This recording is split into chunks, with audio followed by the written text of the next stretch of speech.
महाराष्ट्र में शिवसेना के 59वें स्थापना दिवस पर एक बार फिर से उद्धव ठाकरे और एकनाथ शिंदे के बीच तल्खी झलकी। दरअसल शिवसेना यूबीटी के प्रमुख उद्धव ठाकरे ने अपने विरोधियों को ओपन चैलेंज दिया। उद्धव ठाकरे ने फिल्मी अंदाज में बोला, कम ऑन किल मी।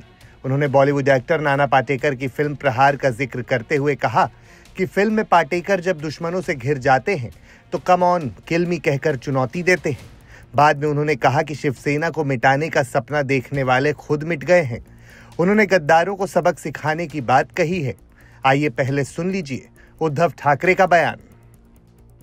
92-93 साली जेव्हा दंगा भडकला होता, देशद्रोह्यांच्या विरुद्ध तुम्हीच सगळे शिवसैनिक रस्त्यावरती उतरला होतात आणि छातीचा कोट करून मुंबई वाचवली होती। तेव्हा एक व्यक्ती आली होती बाळासाहेबांकडे, बाळासाहेब आता बस झालं, आता पुरे झालं। आता ती कोण व्यक्ती मी सांगत नाही, आज आहे ती हयात।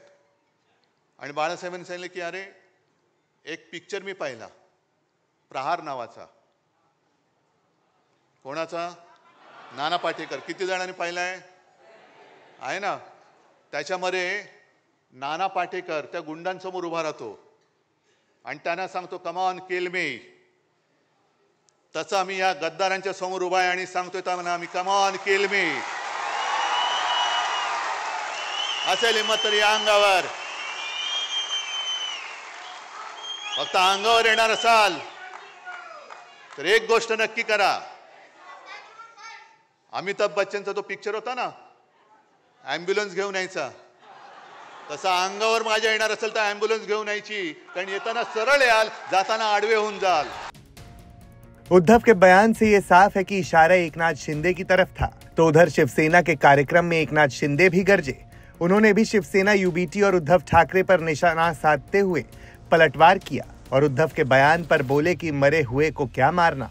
साथ ही एकनाथ शिंदे ने अपनी अगुवाई वाली पार्टी को ही असली शिवसेना बताया है।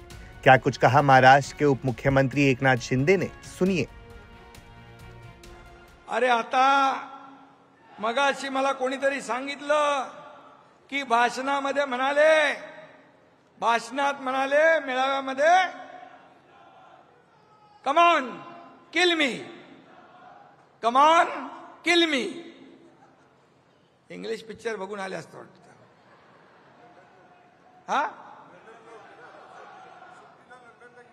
सुट्टीला तिकडे गेले होते लंडनला, शंभूराज म्हणतायत।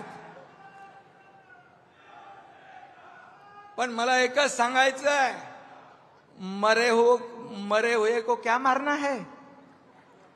अरे महाराष्ट्रातल्या जनतेने विधानसभात तुमचा मुर्दा पाडलेलाच आहे। म्हणाले मारायला आला तर ॲम्ब्युलन्स घेऊन या।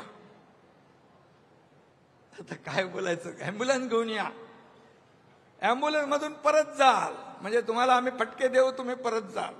हे लक्षात ठेवा, वाघाचं कातड पांघरून लांडगा वाघ होत नाही। बता दें कि महाराष्ट्र में मुंबई में बीएमसी समेत पूरे राज्य में स्थानीय निकाय चुनाव दिवाली के आसपास होने की उम्मीद जताई जा रही है और बीएमसी में अभी तक उद्धव ठाकरे का कब्जा रहा है और इस चुनाव से पहले सियासत गर्मा गई है।